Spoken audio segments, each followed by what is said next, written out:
Hello friends, नमस्कार, good evening. आप सभी का बहुत बहुत स्वागत है आपके अपने channel triple C wifi study पर। आइए स्टार्ट करते हैं आज के इस क्लास को। जो भी साथी क्लास में आ चुके हैं आप सभी एक बार शेयर कर दें ताकि और भी बच्चे और भी साथी इस क्लास को ज्वाइन कर पाएँ। यहाँ पर आप सभी को रेगुलर 8:30 बजे क्लास मिलेगी, यानी रात 8:30 बजे सभी को क्लास ज्वाइन करनी है। जिन बच्चों का ट्रिपल सी का एग्जाम मई में होने वाला है या फिर जून में होने वाला है, और आप सभी अपने रेगुलर मॉक टेस्ट करते रहे। मॉक टेस्ट आप www.triplec-byfesh.com पर कर सकते हैं। तो चलिए स्टार्ट करते हैं। जो भी साथी क्लास में आ चुके हैं आप सभी सबसे पहले एक बार क्लास को शेयर कर दें ताकि और भी बच्चे और भी साथी इस क्लास को ज्वाइन कर पाए। आज का सबसे पहला प्रश्न आपके स्क्रीन पर आ चुका है। देखिए यहाँ पर सवाल आपसे पूछा गया है, एक डैश को सेलेक्ट करने के लिए माउस पॉइंटर को सिलेक्शन बार पर ले जाकर डबल क्लिक करें। यहाँ पे है डबल क्लिक करें, ठीक है। To select a dash move the mouse pointer to the selection bar and double click word, sentence, letter या पैराग्राफ। अब आप लोग बताएंगे यहाँ पर सही जवाब क्या है। देखिए आपको पहले बता देते हैं, आज की इस क्लास में 30 क्वेश्चन हैं और आपको देखना यह है कि हमारा स्कोर कितना आता है। आज की इस क्लास में आपको कोशिश करना है कि आपका स्कोर 30 में 30 का होना चाहिए। 30 में 30 आपको लाने हैं इस क्लास के अंदर, और लास्ट में आप हमें कमेंट बॉक्स में बताएंगे कि आज की इस क्लास में आपने कितना स्कोर किया है, ठीक है। बाकी इस क्लास का पीडीएफ भी हम आपको प्रोवाइड करा देंगे। इस क्लास के बाद कुछ समय के बाद में आपको पीडीएफ भी मिल जाएगा, जिसका लिंक आपको आपके टेलीग्राम चैनल पर मिल जाएगा। टेलीग्राम आपको पता ही है, ट्रिपल सी वाईफाई स्टडी से आप सर्च करेंगे तो वहां पर मिल जाएगा, उसे आप ज्वाइन कर सकते हैं। तो यहाँ पर एक वर्ड हो जाएगा। यहाँ पर क्या होगा, एक वर्ड को सेलेक्ट करने के लिए माउस पॉइंटर को सिलेक्शन बार पर ले जाकर डबल क्लिक करें। यानी जब आप डबल क्लिक करते हैं तो क्या होता है, एक वर्ड आपका सेलेक्ट हो जाता है। यानी कि जहां पर आपका माउस पॉइंटर है, जैसे यहाँ पर हमारा माउस पॉइंटर है, हमारा कर्सर है, और अगर हम यहाँ डबल क्लिक करेंगे तो ये पूरा वर्ड क्या होगा, सेलेक्ट हो जाएगा, है ना। पूरा वर्ड सेलेक्ट करने के लिए हमें क्या करना पड़ेगा, पूरा वर्ड सिलेक्ट करने के लिए हमें क्या करना पड़ेगा, यहाँ पर डबल क्लिक करना पड़ेगा। तो डबल क्लिक करने से पूरा वर्ड सिलेक्ट हो जाता है। और अगर हम पूरी लाइन सिलेक्ट करना चाहते हैं तो हमें क्या करना पड़ेगा, 3 बार क्लिक करना पड़ेगा। यानी अगर हम ट्रिपल क्लिक करते हैं तो पूरा लाइन सेलेक्ट हो जाएगा, डबल क्लिक करते हैं तो पूरा वर्ड सेलेक्ट हो जाएगा, एक शब्द सेलेक्ट हो जाएगा। सो ऑप्शन नंबर पहला जिन बच्चों ने बताया उनका सही जवाब है। अगला सवाल देखते हैं। यहां पर आपसे पूछा गया है, 5वीं पीढ़ी के कंप्यूटर में अन्य पीढ़ी के कंप्यूटरों से क्या अंतर है। जो 5th जनरेशन के कंप्यूटर हैं उनमें बाकी के कंप्यूटरों से क्या अंतर है, क्या उसमें चेंजेस है, ये आपको बताना है, ठीक है। 5वीं पीढ़ी के कंप्यूटर में अन्य पीढ़ी के कंप्यूटरों से क्या अंतर है, क्या उसमें बदलाव है। क्या होगा इसमें सही जवाब, कमेंट बॉक्स में जवाब भेजेंगे सभी साथी जो भी क्लास में लाइव हैं, जो भी क्लास में प्रेजेंट हैं, और जो भी बच्चे अभी क्लास में जुड़े हैं आप लोग जल्दी से क्लास को भाई शेयर करिएगा। सभी बच्चों के साथ में आप लोग शेयर करेंगे, क्लास को लाइक करेंगे, और जो साथी चैनल पर पहली बार है सभी को सब्सक्राइब करना है, ठीक है। चलिए तो देखिए, जो 5वीं जनरेशन के कंप्यूटर हैं उनमें क्या अंतर है बाकी के जनरेशन के कंप्यूटरों से, तो वहां पर टेक्नोलॉजिकल एडवांसमेंट हुआ है। टेक्नोलॉजिकल एडवांसमेंट हुआ है, ऑप्शन पहला हो जाएगा। आपको पता है जो फर्स्ट जनरेशन थी, प्रथम पीढ़ी के कंप्यूटर में वैक्यूम ट्यूब इस्तेमाल होता था, बहुत ज़्यादा हीट जनरेट करते थे, पावर बहुत ज़्यादा कंज्यूम करते थे। तो ये सब चीज़ें थी, बट धीरे धीरे जैसे जैसे जनरेशन चेंज हुई तो यहाँ पर टेक्नोलॉजिकल एडवांसमेंट होते चले गए। और आज का कंप्यूटर माइक्रो कंप्यूटर हो गया, जिसमें माइक्रो प्रोसेसर इस्तेमाल होता है, जो एआई पर काम करते हैं, आर्टिफिशियल इंटेलिजेंस पर काम करते हैं। तो धीरे धीरे बदलाव होता चला गया, जिसे कहते हैं टेक्नोलॉजिकल एडवांसमेंट। तो जब कोई पीढ़ी बदलती है, जब कोई जनरेशन चेंज होता है तो वहां पर क्या होता है, टेक्नोलॉजिकल एडवांसमेंट होता है। तो ऑप्शन यहाँ पर हो जाएगा ऑप्शन नंबर ए करेक्ट। अगला देखो, क्वेश्चन नंबर 3 कहता है, एक प्रोग्राम जिसके द्वारा आप एक लिखित डॉक्यूमेंट तैयार करते हैं। एक ऐसा प्रोग्राम है जिसके द्वारा आप एक लिखित डॉक्यूमेंट तैयार करते हैं, वह वापस जाकर आवश्यकता अनुसार उसमें सुधार कर सकते हैं। एक ऐसा प्रोग्राम, एक ऐसा सॉफ्टवेयर जिसके द्वारा आप लिखित डॉक्यूमेंट तैयार करते हैं और आप अगर चाहें तो उसमें वापस जाकर के सुधार भी कर सकते हैं, संशोधन भी कर सकते हैं, यानी करेक्शन भी कर सकते हैं। तो क्या होगा ऐसा प्रोग्राम या ऐसा सॉफ्टवेयर, क्या होगा? Tool bar, word processor, command, या इसमें से कोई नहीं। एक ऐसा प्रोग्राम है जिसके द्वारा आप एक लिखित डॉक्यूमेंट तैयार करते हैं और वापस जाकर आवश्यकता अनुसार उसमें सुधार कर सकते हैं। तो आप बोलोगे सर फिर तो यहाँ पर वर्ड प्रोसेसर हो जाएगा, क्योंकि वर्ड प्रोसेसर एक ऐसा सॉफ्टवेयर होता है, या यूं कहें कि वर्ड प्रोसेसर के अंदर ऐसे सॉफ्टवेयर होते हैं जहां पर हम कुछ टाइप कर सकते हैं। जैसे हम कोई बायोडाटा बना सकते हैं, कुछ हम क्वेश्चन पेपर बना सकते हैं, हम एक रिज्यूमे बना सकते हैं। तो जहां पर भी हम कुछ डॉक्यूमेंट रेडी कर पाते हैं, कुछ लिख पाते हैं, कोई एप्लीकेशन टाइप कर पाते हैं, ऐसे सॉफ्टवेयर को वर्ड प्रोसेसर कहा जाता है। अभी आवश्यक नहीं है, ये जरूरी नहीं है कि वर्ड प्रोसेसर कोई एक ही सॉफ्टवेयर हो, अलग अलग कई सारे सॉफ्टवेयर हो सकते हैं। जैसे आप सभी जो ट्रिपल सी में पढ़ते हैं वो क्या है? राइटर है। राइटर क्या है? एक वर्ड प्रोसेसर सॉफ्टवेयर है। किस कंपनी का है? ये लिब्रे ऑफिस का है। आपने नाम सुना होगा MS वर्ड का, तो जो MS वर्ड है ये भी आपका वर्ड प्रोसेसर सॉफ्टवेयर है। किस कंपनी का है? माइक्रोसॉफ्ट का है। तो अलग अलग वर्ड प्रोसेसर सॉफ्टवेयर हो सकते हैं, बट अगर जहां पर जिस सॉफ्टवेयर पर आपको रिज्यूमे बना लें, कोई वर्ड डाटा बना लें, क्वेश्चन पेपर बना लें, कोई लेटर लिख लें, ये सब आपके वर्ड प्रोसेसर के अंतर्गत ही आते हैं। ठीक है, तो क्या होगा यहाँ पर? ऑप्शन नंबर बी करेक्ट हो जाएगा। चलिए अब देखिए क्वेश्चन नंबर 4 क्या कहता है। अभी तक कितने सही निकले आप काउंट करते रहना, लास्ट में बताना कि स्कोर आपने कितना किया है। क्या आपने 30 में 30 का स्कोर कर पाया या फिर नहीं? ठीक है चलिए क्वेश्चन नंबर 4 है आपके सामने, कह रहा है निम्नलिखित में से कौन सी कंप्यूटर भाषा कृत्रिम बुद्धि के लिए प्रयोग की जाती है? कौन सी कंप्यूटर की भाषा कृत्रिम बुद्धि के लिए इस्तेमाल की जाती है, यानी आर्टिफिशियल इंटेलिजेंस के लिए इस्तेमाल होने वाली भाषा कौन सी है? ऑप्शन दिया है फोर्ट्रान, प्रोलॉग, सी और बेसिक। तो आप लोग बताएंगे आर्टिफिशियल इंटेलिजेंस में इस्तेमाल होने वाली भाषा यहां पर इनमें से कौन सी है? इनमें से कौन सी है आपको ये बताना है। क्वेश्चन नंबर 4 आपके सामने है, जल्दी से जवाब करेंगे। और आप सभी जिनका ट्रिपल सी का एग्जाम मई में होने वाला है, आपको रेगुलर क्लास ज्वाइन करनी है और किसी भी क्लास को आपको बिल्कुल भी स्किप नहीं करना है। पूरा मन से, पूरा मेहनत से आपको क्लास करने हैं। अगर आपने इस पूरी सीरीज को अच्छे से फॉलो किया तो आप निश्चित ट्रिपल सी एग्जाम को एक बेहतर ग्रेड में पास कर पाएंगे, क्योंकि इस सीरीज में बहुत कुछ आपके लिए है और अभी धीरे धीरे आगे आने वाले क्लासों में बहुत कुछ आपको मिलने वाला है। सो आपको पूरा क्लास अच्छे से करना है और हर एक क्लास को आपको देखना है और अच्छे से तैयार करना है। बाकी समय समय पर इसके PDF ही हम आपको प्रोवाइड करते रहेंगे। PDF के लिंक आपको टेलीग्राम पर मिल जाया करेंगे। ठीक है, तो देखो यहां पर सही जवाब है ऑप्शन बी, प्रोलॉग हो जाएगा। प्रोलॉग ये एक ऐसी भाषा है जिसका इस्तेमाल AI में भी होता है, आर्टिफिशियल इंटेलिजेंस में भी होता है। अब यहां से एक सवाल और बन सकता है कि AI में इस्तेमाल होने वाली पहली प्रोग्रामिंग भाषा का नाम बताओ। पहली प्रोग्रामिंग भाषा कौन सी है जो AI में इस्तेमाल हुई, जो आर्टिफिशियल इंटेलिजेंस में इस्तेमाल हुई? तो आप सभी बता सकते हैं कमेंट बॉक्स में। फर्स्ट प्रोग्रामिंग लैंग्वेज ऐसी कौन सी है जो आर्टिफिशियल इंटेलिजेंस में इस्तेमाल हुई, जो AI में इस्तेमाल की गई? बताइएगा क्या हो जाएगा। तो आंसर होगा LISP, लिस्प, जिसे कहते हैं लिस्ट प्रोसेसिंग। तो लिस्ट प्रोसेसिंग ऐसी पहली हाई लेवल प्रोग्रामिंग लैंग्वेज है जिसका इस्तेमाल AI में किया गया। एक और सवाल यहां से बन सकता है कि AI का जनक कौन है? AI का जनक कौन है?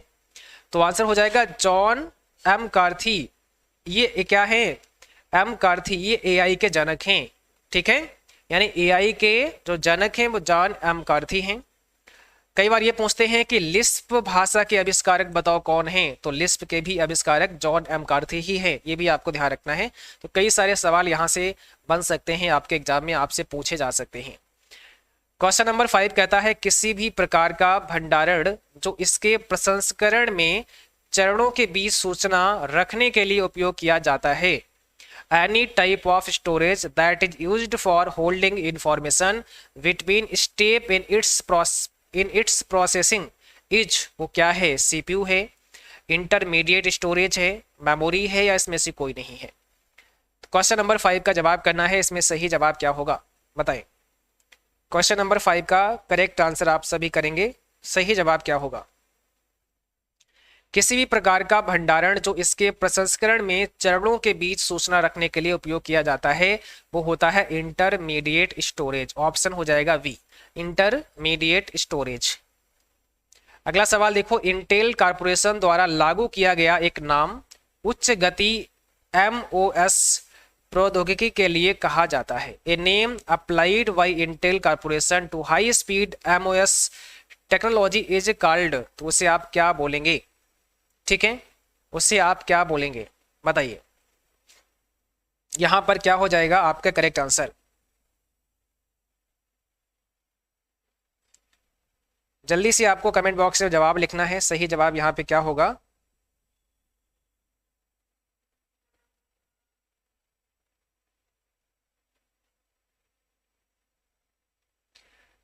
चलिए, तो यहां पर आपका सही जवाब क्या होगा? ऑप्शन नंबर आपका बी हो जाएगा, HMOS। क्या हो जाएगा? HMOS। इसका मतलब क्या होता है? HMOS का मतलब होता है high metal oxide semiconductor. High metal oxide semiconductor ये फुल फॉर्म है HMOS की, ये आपको ध्यान रखना है। किस कंप्यूटर को यथासंभव कॉम्पैक्ट होने के लिए डिजाइन किया गया है? किस कंप्यूटर को यथासंभव कॉम्पैक्ट होने के लिए डिजाइन किया गया है? यानी which computer has been designed to be as compact as possible? Mini computer, super computer, micro computer, या इसमें से कोई नहीं? Which computer has been designed to be as compact as possible? तो यहां पर क्या हो जाएगा? Micro computer. Option number C जिन बच्चों ने बताया उनका सही आंसर है माइक्रो कंप्यूटर, आपका यहां पे करेक्ट आंसर होगा। अगला सवाल है, असेंबली भाषा में प्रयुक्त होने वाले चिन्ह कौन से हैं या उनको क्या कहते हैं? सवाल ये है कि उनको क्या कहते हैं। असेंबली भाषा में प्रयुक्त होने वाले चिन्ह जिन्हें कहा जाता है कोड्स, निमोनिक्स, असेंबलर, या नन ऑफ दीज। तो बताइए क्वेश्चन नंबर 8 में सही जवाब क्या है? करेक्ट आंसर आप लोग करेंगे। असेंबली भाषा में प्रयुक्त होने वाले चिन्ह जिन्हें कहा जाता है, ऑप्शन नंबर बी हो जाएगा, निमोनिक्स कहा जाता है। क्या कहा जाता है? निमोनिक्स कहा जाता है। ऑप्शन आपका हो जाएगा यहाँ पे बी करेक्ट। असेंबली भाषा, ठीक है, असेंबली भाषा में लिखा गया प्रोग्राम को कौन ट्रांसलेट करता है? मशीन भाषा में कौन इसे ट्रांसलेट करता है? तो आंसर हो जाएगा असेंबलर। कौन करता है?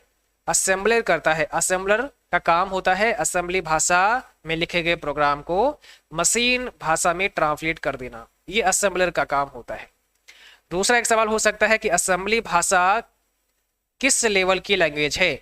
हाई लेवल में आती है या लो लेवल में आती है? तो इसका जवाब क्या होगा? तो इसका जवाब होगा ये लो लेवल की लैंग्वेज है। लो लेवल लैंग्वेज है आपकी असेंबली भाषा। क्वेश्चन नंबर 9 कहता है आस्काई का मतलब क्या है? यानी आस्काई का पूरा नाम आप लोग बताएंगे, इसका फुल फॉर्म क्या होता है? आस्काई कोडिंग सिस्टम का नाम सुना होगा, तो आस्काई का फुल फॉर्म यहां पर होता है American standard code for information interchange. कई बार ट्रिपल सी एग्जाम में इसका फुल फॉर्म आता है। कई बार पूछते हैं कि आस्काई कितने बिट का होता है? तो ये 8 बिट का होता है। ध्यान रखना है 8 बिट यहां पर हो जाएगा आपका राइट आंसर। ठीक है, 8 बिट का होता है। अगला सवाल है, एक कार्यक्रम जो अन्य कार्यक्रमों के विकास, मरम्मत या संवर्धन में नियोजित होता है उसे कहा जाता है। ये program that is employed in the development, repair और enhancement of other programs is known as. उससे आप क्या बोलेंगे? System, software, software tool, application, program, या इसमें से कोई नहीं? A program that is employed in the development, repair और enhancement of other programs is known as system software, software tool, application, program, या इसमें से कोई नहीं? तो यहां पर क्या हो जाएगा? उसे आप बोलेंगे सॉफ्टवेयर टूल। ठीक है, ऑप्शन हो जाएगा बी, सॉफ्टवेयर टूल उसे कहा जाएगा। आंसर हमारा बी यहां पर होगा। अगला सवाल देखिएगा, कोडित निर्देशों की सूची कहलाती है। The list of coded instructions is called. Coded instructions की सूची क्या कहलाती है बताइए? Algorithm, computer program, utility programme, या इसमें से कोई नहीं? कोडित निर्देशों की सूची क्या कहलाती है? तो इसका जवाब हो जाएगा option number B, computer program कहलाती है।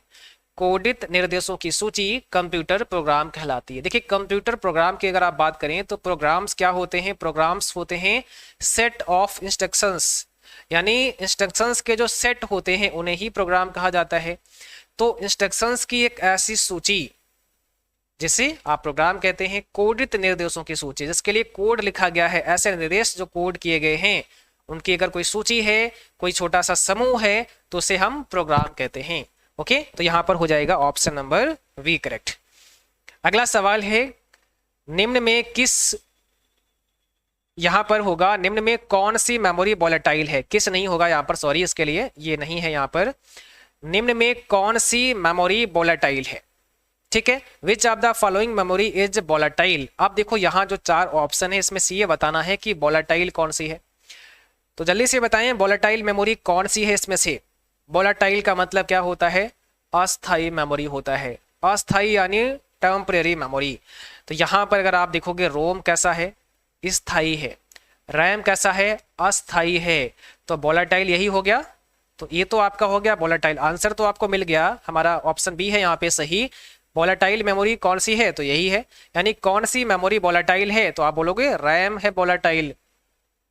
बाकी देखो रोम की बात करें, पेन ड्राइव की बात करें, हार्ड डिस्क की बात करें तो ये नॉन वोलेटाइल श्रेणी में आती हैं। कैसी, नॉन वोलेटाइल श्रेणी में आती हैं, ये स्थायी मेमोरी होती हैं।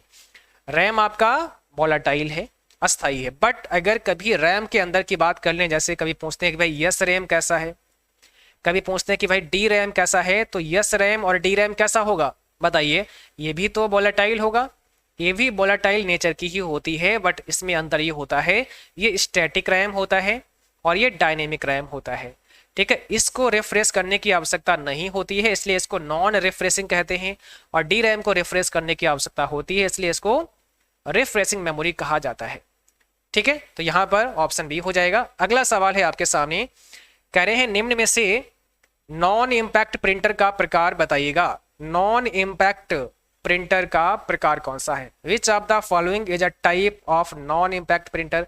नॉन इम्पैक्ट प्रिंटर का टाइप बताओ, प्रकार बताओ। प्रिंटर मुख्य रूप से दो प्रकार के होते हैं, इम्पैक्ट प्रिंटर और नॉन इम्पैक्ट प्रिंटर। तो इम्पैक्ट और नॉन इम्पैक्ट ये दो टाइप हैं कंप्यूटर प्रिंटर के। यहां पर नॉन इम्पैक्ट पूछा है कौन सा है, तो आंसर में आपका होगा बी। अब देखो मिलान करिएगा, जिन बच्चों ने बी ऑप्शन बताया उनका सही जवाब है, क्योंकि लेजर प्रिंटर क्या है, is a type of non impact printer. Laser printer एक नॉन इम्पैक्ट प्रिंटर का प्रकार है। बाकी डिजिटल प्रिंटर की बात करते हैं, लाइन प्रिंटर की बात करते हैं, तो ये इम्पैक्ट प्रिंटर की श्रेणी में आते हैं। इम्पैक्ट प्रिंटर ध्वनि ज्यादा करते हैं, नॉइज बहुत करते हैं, शोर करते हैं, और जो नॉन इम्पैक्ट होते हैं वो शोर नहीं करते हैं, जैसे लेजर प्रिंटर हो गया, जैसे इंकजेट प्रिंटर हो गया, ये सभी आपके नॉन इम्पैक्ट की श्रेणी में आते हैं, ठीक है ना। तो ऑप्शन यहां पर क्या होगा, बी करेक्ट हो जाएगा। अगला सवाल है डिफरेंस इंजन कब निर्मित हुआ, बताओ डिफरेंस इंजन कब बनाया गया। ये काफी इंपॉर्टेंट सवाल है और कंप्यूटर इतिहास में काफी रोल है डिफरेंस इंजन और एनालिटिकल इंजन का। तो कब इसे निर्मित किया गया, इसका जवाब आप सभी करेंगे कमेंट बॉक्स में, जल्दी से बताएंगे इसका आंसर क्या हो जाएगा। बताइएगा यहां पर कौन सा सही आंसर है, आपको ये बताना है।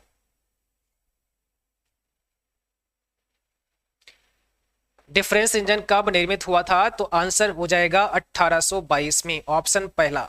1822 में डिफरेंस इंजन का निर्माण हुआ। बनाने वाले का नाम क्या है, किसने बनाया, तो आप सभी को पता है फादर ऑफ कंप्यूटर कौन है, चार्ल्स बेबेज। तो चार्ल्स बेबेज के द्वारा डिफरेंस इंजन का निर्माण किया गया। चार्ल्स बेबेज को फादर ऑफ कंप्यूटर कहा जाता है, कंप्यूटर का पितामह या जनक कहा जाता है। क्यों, क्योंकि इन्होंने डिफरेंस इंजन का आविष्कार किया और इसके बाद इन्होंने एनालिटिकल इंजन का भी आविष्कार किया। किसका, एनालिटिकल इंजन का आविष्कार किया। अब आप पूछे सर एनालिटिकल इंजन का आविष्कार कब हुआ, तो आंसर हो जाएगा 1833 में। 1833 में एनालिटिकल इंजन का आविष्कार हुआ। तो ये दो बड़े आविष्कार किए गए हैं, दो बड़े आविष्कार किए गए हैं चार्ल्स बेबेज के द्वारा, इसीलिए चार्ल्स बेबेज को फादर ऑफ कंप्यूटर कहा जाता है, ठीक है। तो यहाँ पर पहला ऑप्शन करेक्ट है, 1822 में डिफरेंस इंजन बना और एनालिटिकल इंजन बना 1833 में। ये दोनों आविष्कार किसके द्वारा किए गए हैं? चार्ल्स बेबेज के द्वारा किए गए हैं।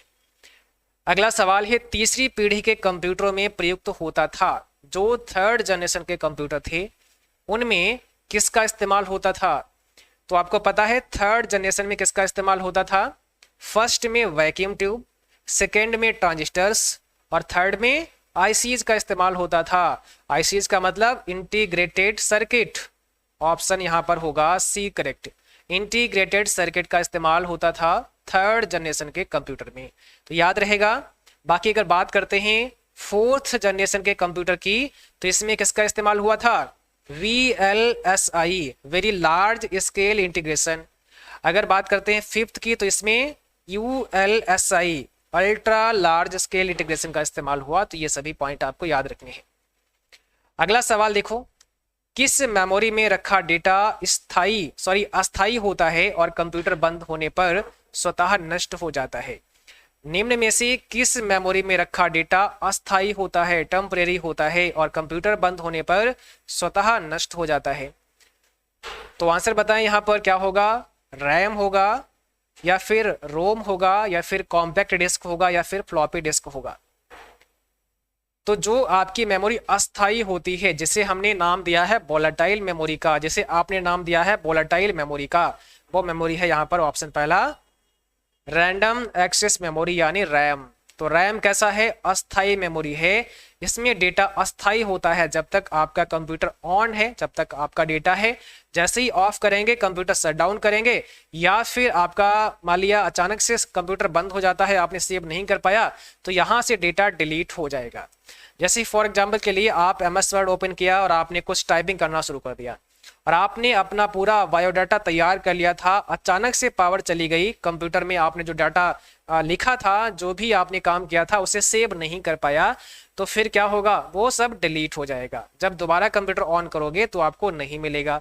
इसलिए कहा जाता है कि जो डेटा रैम के अंदर होता है वो अस्थाई होता है, टेम्परेरी होता है। अगर आप इसे सेव कर देंगे तो एक्सटर्नल में जो एक्सटर्नल स्टोरेज डिवाइस होगी उसमें सेव हो जाएगा, यानी हार्ड डिस्क में सेव हो जाएगा। जब तक सेव नहीं करते हैं तब तक जो काम हमारा होता है वो रैम के अंदर होता है। ठीक है, तो यहां पर हो जाएगा ऑप्शन पहला। यहां पर आपको बताना है SMTP में M से तात्पर्य है। SMTP में M से क्या तात्पर्य है, M का क्या मतलब है? तो सिंपल मेल ट्रांसफर प्रोटोकॉल इसका फुल फॉर्म होता है, M फॉर मेल हो जाएगा। सिंपल मेल ट्रांसफर प्रोटोकॉल इसका पूरा नाम है, तो M फॉर मेल हो जाएगा। और ये प्रोटोकॉल ईमेल के लिए इस्तेमाल होता है, मेल को सेंड करने के लिए, मेल को भेजने के लिए SMTP प्रोटोकॉल यूज किया जाता है। अगला सवाल है, जब किसी को ईमेल भेजा जाता है तो कौन सी रेखा संदेश की सामग्री का वर्णन कराती है? जब आप किसी को मेल भेजते हैं तो कौन सी लाइन ऐसी है जो संदेश की सामग्री का वर्णन करती है? यानी संदेश में क्या कंटेंट है, क्या आपने लिखा है, उसको डिस्क्राइब करता है। कौन सी लाइन? कंटेंट्स टू सब्जेक्ट या CC। तो जवाब करिए, क्वेश्चन नंबर 18 आपके सामने है। इसमें सही जवाब क्या हो जाएगा? इसमें सही जवाब हो जाएगा ऑप्शन नंबर, यहां पर होगा सब्जेक्ट C, है ना, सब्जेक्ट हो जाएगा। देखिए सब्जेक्ट क्या करता है? सब्जेक्ट आपको बताता है कि जो मेल आपको रिसीव हुआ है उसमें आपने क्या लिखा है, वो किस विषय पर मेल आया है आपके पास में, या फिर आप किसी को मेल भेज रहे हो तो आपको सब्जेक्ट लिखना होता है। सब्जेक्ट में आपको क्या लिखना पड़ेगा कि आप जो मेल भेज रहे हैं किसी को, वो मेल किस टॉपिक पर है, उसका विषय क्या है। तो C ऑप्शन यहाँ पर हो जाएगा। अगला सवाल है, निम्न में से किस लैंग्वेज में लिखे प्रोग्राम को कंप्यूटर बिना किसी ट्रांसलेटर की मदद से पढ़ लेता है? कंप्यूटर बिना किसी ट्रांसलेटर की मदद से पढ़ लेता है, ऐसे प्रोग्राम को आप क्या कहेंगे? है ना, किस लैंग्वेज में लिखे प्रोग्राम को कंप्यूटर बिना किसी ट्रांसलेट की मदद से पढ़ लेता है, उसको आपको बताना है, उस भाषा को बताना है ना, उस लैंग्वेज को पूछा गया है। क्या होगा इसमें राइट आंसर? तो आपको पता है कंप्यूटर की भाषा कौन सी है? मशीन लैंग्वेज है। और मशीन लैंग्वेज में ही जब प्रोग्राम को लिखेंगे तो कंप्यूटर उसे आसानी से समझ लेगा, यानी फिर वहां पर उसे ट्रांसलेट करने की आवश्यकता नहीं होगी, कंप्यूटर इजीली उसको समझ पाएगा। तो मशीन लैंग्वेज में लिखे गए प्रोग्राम को कंप्यूटर बिना किसी ट्रांसलेटर की मदद से पढ़ लेता है। बट अगर आपने असेंबली लैंग्वेज में लिखा, अगर आपने हाई लेवल लैंग्वेज में लिखा, तो ट्रांसलेटर की आवश्यकता होती है। अब अगर असेंबली में लिखा तो इसके लिए असेंबलर का इस्तेमाल करना पड़ेगा। अगर आपने हाई लेवल में लिखा तो इंटरप्रीटर और कंपाइलर जैसे ट्रांसलेटर का इस्तेमाल करना पड़ेगा। ठीक है, तो यहां पर तो आपका ऑप्शन बी हो जाएगा। अगला देखो, विंडोज एक्सप्लोरर को ओपन करने के लिए क्या शॉर्टकट की होता है। विंडोज एक्सप्लोरर की बात की गई है। अगर आप विंडोज एक्सप्लोरर को ओपन करना चाहते हैं तो शॉर्टकट की आपको बतानी है। शॉर्टकट की क्या होगा, ध्यान रहे जैसा हमने आपको बोला था कि 30 में 30 का स्कोर करना है, तो आपको प्रयास पूरा रखना है, प्रयास पूरा करना है, कोशिश पूरी करनी है कि आपका स्कोर 30 में 30 का बन जाए। ठीक है, और अगर ना बने तो कम से कम 30 में आपका स्कोर कितना बन जाए, कम से कम आपका स्कोर 20 तो बन ही जाए, 20 तो बन ही जाए कम से कम। ये बहुत मिनिमम कर दिया है।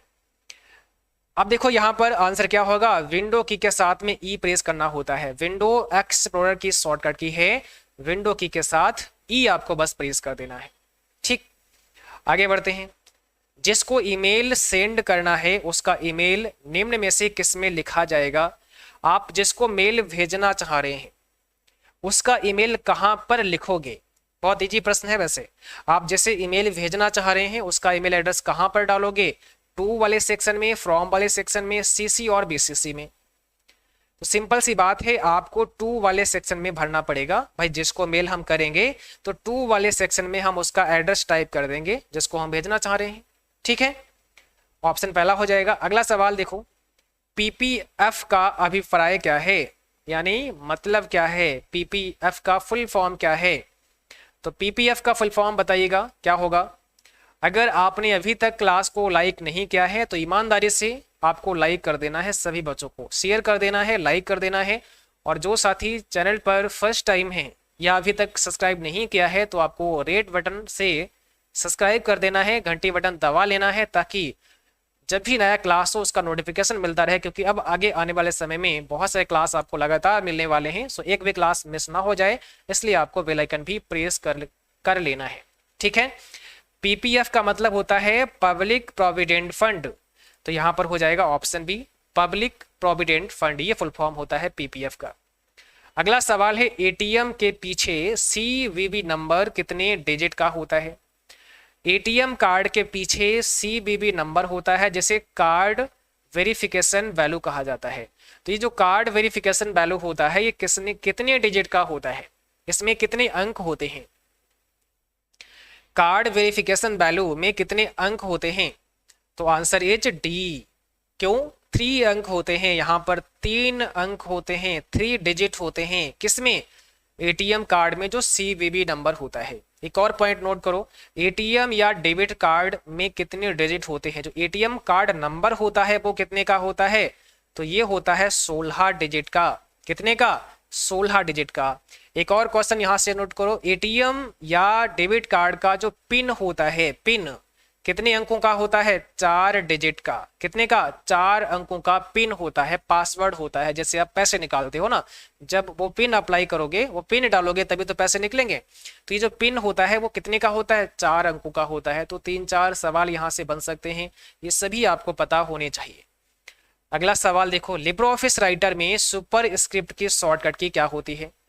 सुपर स्क्रिप्ट की शॉर्टकट की कई बार एग्जाम में पूछा गया है ये सवाल, तो आज के बाद ये आपको भूलना नहीं है, लिख लो इसको। कंट्रोल शिफ्ट पी होता है सुपर स्क्रिप्ट की शॉर्टकट की, और कंट्रोल शिफ्ट बी होता है सब स्क्रिप्ट की शॉर्टकट की। ये किसका होता है, ये होता है सब स्क्रिप्ट का। Control shift P super script का होता क्या है, देखो सब स्क्रिप्ट की अगर बात करें तो आप लिख सकते हैं H2SO4। अब यहां देखो ये जो 2 और 4 लिखा गया ये सब स्क्रिप्ट है, नीचे लटका के लिखा गया है वेस लाइन के नीचे। अब देखो सुपर स्क्रिप्ट क्या होता है, तो सुपर स्क्रिप्ट में जैसे आपने लिखा x² y², तो ये क्या है, सुपर स्क्रिप्ट में लिख दिया गया है। यहां 2 ऊपर की तरफ लिखा गया है, ये होता है। अगला सवाल है, ODS का अर्थ क्या है। ODS का मतलब समझाना है। ODS एक्सटेंशन नेम है एक सॉफ्टवेयर का, अभी बता देंगे, बट अभी फुल फॉर्म आप बताइएगा फुल फॉर्म क्या होता है। ओपन डॉक्यूमेंट स्प्रेडशीट होता है, ऑप्शन बी हो जाएगा। और ये लिब्रे ऑफिस कैल्क का एक्सटेंशन है, किसका है, कैल्क का एक्सटेंशन है। आपको भी लिब्रे ऑफिस कैल्क पढ़ना होता है, ट्रिपल सी एग्जाम में आते हैं यहाँ से बहुत सारे क्वेश्चन। तो ODS का मतलब ओपन डॉक्यूमेंट स्प्रेडशीट। अगला सवाल है, पर्सनल कंप्यूटर की प्राथमिक मेमोरी में शामिल है। पर्सनल कंप्यूटर की प्राथमिक मेमोरी में क्या शामिल है? ROM only, RAM only, both ROM and ROM, या इसमें से कोई नहीं। तो पर्सनल कंप्यूटर की प्राथमिक मेमोरी में क्या शामिल है, प्राइमरी मेमोरी में क्या शामिल है? तो आपका आंसर क्या होगा? अगर हम आपसे सवाल करें कि भाई कंप्यूटर की प्राइमरी मेमोरी के बारे में बताइए, तो आप क्या बताओगे? सर प्राइमरी मेमोरी रैम और रोम होता है। कंप्यूटर की जो प्राइमरी मेमोरी है वो रोम और रैम होता है। तो अब देखो जरा क्या हो सकता है, बोथ रोम एंड रैम हो जाएगा। यहाँ सॉरी, रोम रोम दो बार लिखा है, रोम एंड रैम होगा। क्या होगा? रोम एंड रैम होगा। ठीक है, तो यहाँ पर बोथ रोम एंड रैम हो जाएगा। ये कंप्यूटर की प्राइमरी मेमोरी होती है। ठीक है, option number C correct answer है। बाकी फुल फॉर्म तो आपको पता ही है जहां तक मुझे लगता है, नहीं तो फिर इस पर हम एक अलग से और क्लास देंगे जिसमें और डिटेल में बात कर लेंगे इसकी। अभी आपको चिंता नहीं करना है बिल्कुल। अगला देखो, यहाँ पर व्यावसायिक रूप से उपलब्ध प्रथम माइक्रो प्रोसेसर चिप का नाम क्या था? व्यावसायिक रूप से उपलब्ध प्रथम माइक्रो प्रोसेसर चिप का नाम बताना है। क्वेश्चन तो जाना पहचाना है, बट थोड़ा सा घुमा फिरा दिया गया है, प्रश्न को टहला दिया गया है। समझ जाओ इसका मीन कि क्या पूछ रहा है, आंसर आप कर दोगे आराम से। अगर आप पुराने जो क्लास हमारे हैं वो आपने देखे हैं तब तो आपको पता होगा, नहीं तो कोई बात नहीं, आप अभी आगे पढ़ेंगे और जो प्रीवियस क्लास हमने करा दिए हैं उनको भी देख लेना है। जैसे मैं फिर बता देता हूं एक बार, हालांकि हर क्लास में हम बात बताते हैं, triple C advance mock test series आपको देखना है, लिब्रे ऑफिस की प्लेलिस्ट आपको देखनी है, और ट्रिपल सी प्रीवियस ईयर वाले जो क्वेश्चन हैं वो आपको देख लेने हैं, और इस क्लास को, ये पूरी सीरीज फॉलो करना है। आप पहली बार में एग्जाम को पास कर जाओगे। तो यहां पर हो जाएगा ऑप्शन नंबर बी, इंटेल 4004। व्यावसायिक रूप से उपलब्ध प्रथम माइक्रो प्रोसेसर की बात की जा रही है। प्रथम माइक्रो प्रोसेसर चिप का नाम बता दो। तो इंटेल 4004 ये पहला माइक्रो प्रोसेसर था। बनाया किसने था? इंटेल कारपोरेशन के द्वारा इसे बनाया गया था, और ये 4 बिट वाला था। ये ध्यान रखना है, इंटेल 4004 ये 4 बिट 4 बिट का प्रोसेसर था। आजकल तो आप 32 बिट 64 बिट देखते हैं, बट ये पहले 4 बिट प्रोसेसर बना, जो कि दुनिया का सबसे पहला माइक्रो प्रोसेसर था। ये आपको ध्यान रखना है, तो ऑप्शन बी हो जाएगा यहाँ पे।